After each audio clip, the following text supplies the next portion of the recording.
Il est toujours intéressant de se demander, et si le monde était différent? Et si l'on changeait quelque chose dans l'histoire?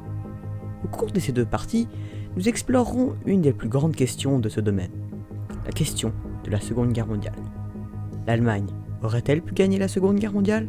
Partie 1.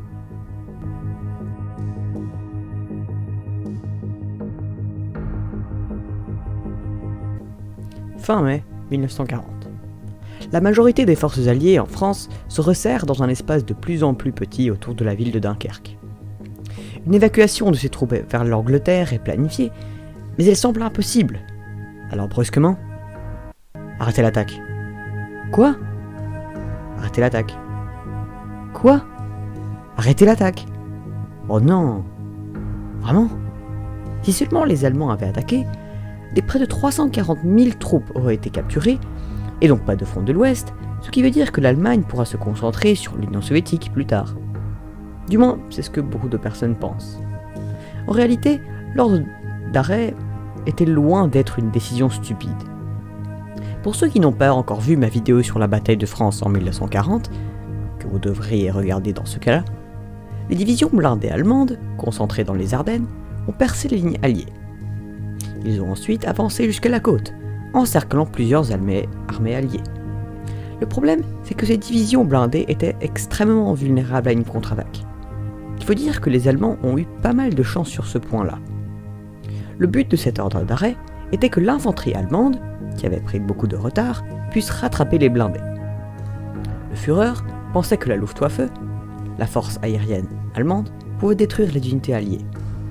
Évidemment, on sait que finalement l'Allemagne gagnait la campagne en France, mais fin mai 1940, ce n'était pas aussi clair du tout, et le haut commandement allemand était très inquiet. Surtout après la bataille d'Arras. Et si l'Allemagne avait continué son attaque à Dunkerque? Ça n'aurait probablement rien changé. Le débarquement en Normandie aurait tout de même eu lieu, même avec moins de troupes britanniques, puisque les Américains auraient pu tout simplement mobiliser plus de soldats pour compenser, et l'Allemagne aurait tout de même perdu la guerre.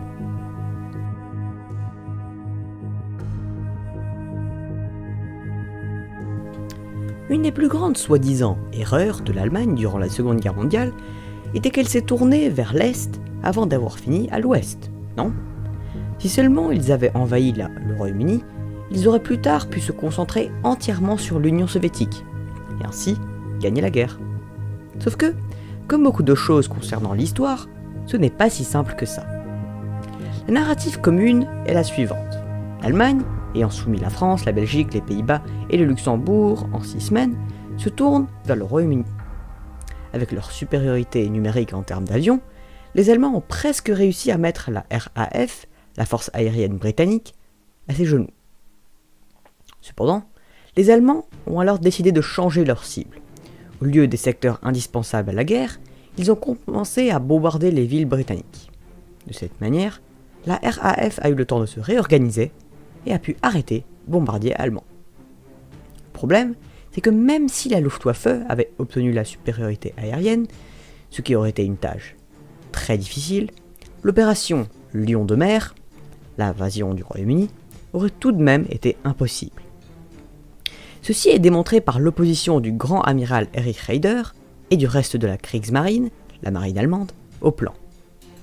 Juste un regard jeté sur les nombres de la Royal Navy et de la Kriegsmarine démontre à quel point cette opération était impossible. Et puis ces données sont celles de 1939, avant la campagne allemande en Norvège, qui fut très coûteuse pour la marine.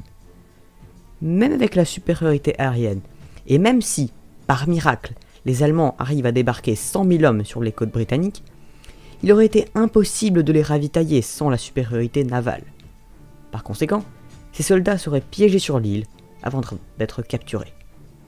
Il est donc possible de dire que le fait d'annuler l'opération Lion de mer était une très bonne décision.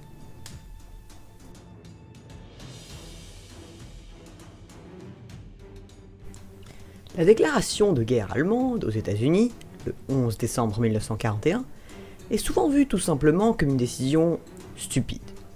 Après tout, l'Allemagne n'avait pas provoqué les États-Unis, et les Américains n'avaient donc aucune raison de leur déclarer la guerre. Mais comme pour le point précédent, la réalité est plus compliquée. La bataille de l'Atlantique, à ce point, avait déjà commencé et les sous-marins allemands se battaient contre la Royal Navy. Déjà avant la déclaration, le haut commandement américain avait décidé qu'en cas de guerre avec l'Axe, les États-Unis se concentreraient sur l'Europe. La signature du pacte tripartite entre le Japon, l'Allemagne et l'Italie en septembre 1940 garantissait que si une puissance attaque n'importe quel de ces pays, ce sera suivi par une déclaration de guerre par tous sur cette puissance. Il est vrai que c'est le Japon qui attaquait les États-Unis, et non l'inverse, mais Hitler avait promis aux Japonais de les soutenir dans n'importe quelle action qu'ils prennent. Et puis, je n'ai pas envie de sympathiser avec les nazis ou quoi que ce soit, mais l'Allemagne avait ses raisons pour déclarer la guerre aux États-Unis. Les Américains aidaient les Britanniques depuis 1940, avec l'accord Destroyers for Bases, et puis Lend-Lease en 1941. Et puis beaucoup d'officiers allemands, surtout dans la marine, voulaient attaquer la flotte américaine dès mars 1941. Et oui, cela inclut notre bon vieux ami, Erich Heider.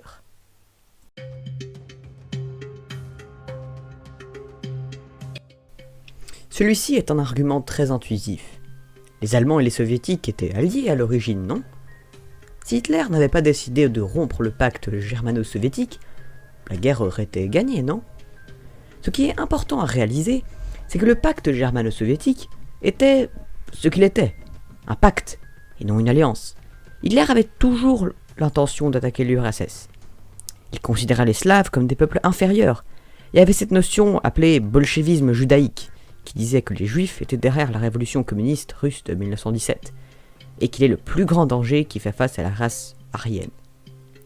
Le pacte ne faisait que retarder la confrontation inévitable entre les deux géants.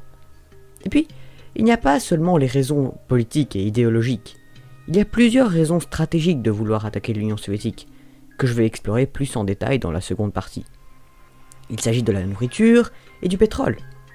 Il faut savoir que le Reich était dans une crise alimentaire et pétrolière. L'Union soviétique pouvait satisfaire ces deux problèmes, avec la nourriture d'Ukraine et du pétrole dans le Caucase.